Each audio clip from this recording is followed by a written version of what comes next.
छत्तीसगढ़ के संस्कृति ला देखे बर सुने बर हमार यूट्यूब चैनल लकी स्टूडियो सलोनी ला लाइक करो, सब्सक्राइब करो, शेयर करो। धन्यवाद।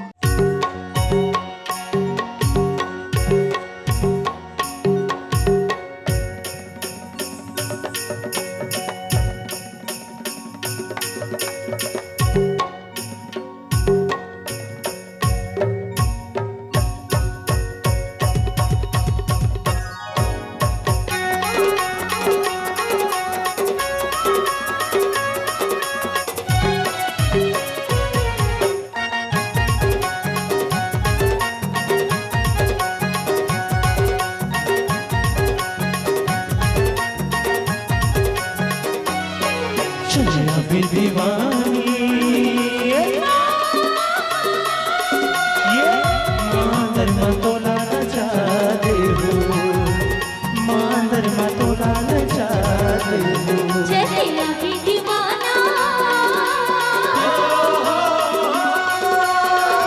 करे मामा तोला लगाते हो, करे मामा तोला लगाते हो। चलेला भी दीवानी मांदर मतोला नचा दे हो। चलेला भी दीवाना करे मामा तोला लगाते हो, करे मामा तोला लगाते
मांदर मतोला नचा दे हो, मांदर मतोला नचा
कह के नाचबे एक मन के आगे कन्या लचका के नाचबे एक मन के आगे कन्या लचका के नाचबे